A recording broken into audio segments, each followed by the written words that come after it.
Well, first magnet was a lodestone, but we don't need that. It just killed dinosaurs.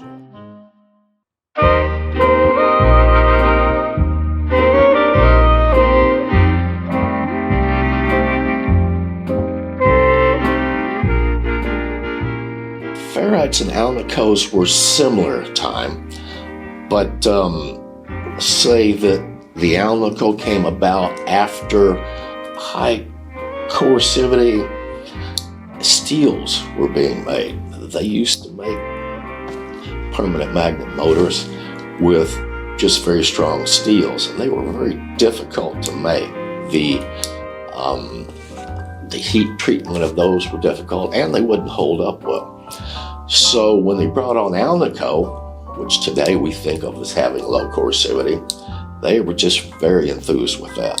We could make good motors with the Alnico magnets, and they work just so much better. Alnico has the high induction.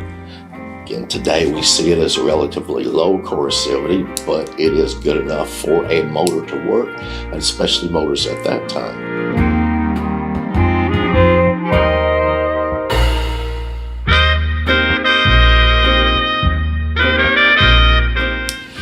Ferrites came shortly thereafter. Now, ferrites are completely different than an Alnico in that the materials they use are significantly different. Ferrites are made out of rust and dirt and other stuff with a sophisticated process to make very good magnets out of them. You can make magnets inexpensively in very high volumes that can be used in motors, sensors, generators.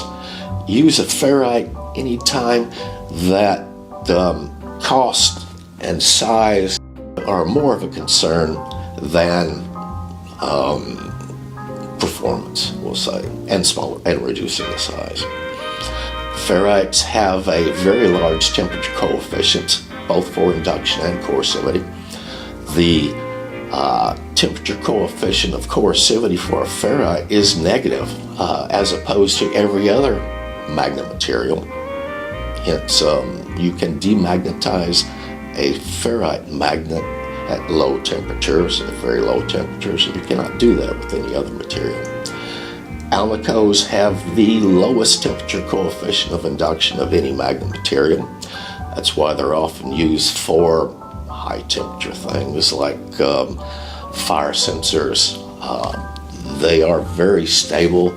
You can use those on gyros. Anytime you need an extremely stable magnetic field and use that high induction, you'll use the Alnico.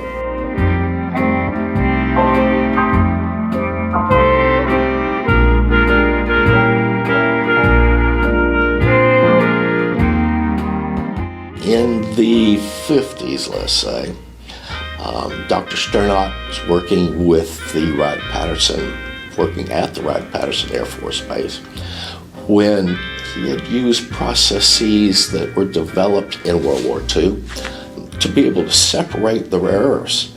Up until that time, you couldn't separate these things because when you get to the lanthanide series of rare earths, they are so similar that you can't chemically separate them.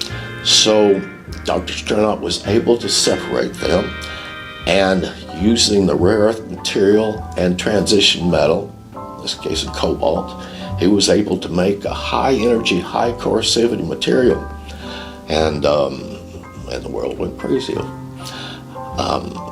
It has relatively low temperature coefficient. It does not rust, does not corrode. It is great for long-term stability of high coercivity and high energy materials.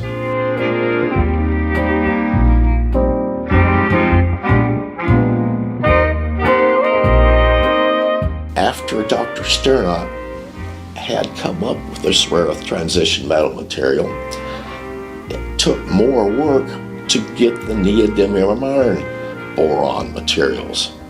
And it's interesting that work was going all over the world.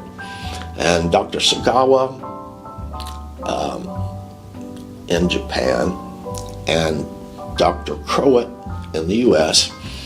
Had worked on these independently, came to a conference, and they met each other and were able to realize that they both invented the same material at the same time. One had patents in one side of the world, and the other had patents in the other side of the world. So right now, neodymium iron boron is the highest large-scale production material made. Now also, there's bonded magnets, which you can make a bonded magnet out of any of those magnet materials. And bonded magnets are inexpensive, except when you're using some of the neodymium iron boron, the samarium cobalt, some of the other. The filler is not inexpensive, but making the magnet is completely recyclable, and you can make it very tight, precision physically, and just drop them. You can actually press them into a can and make a stator out of it. So they work very well.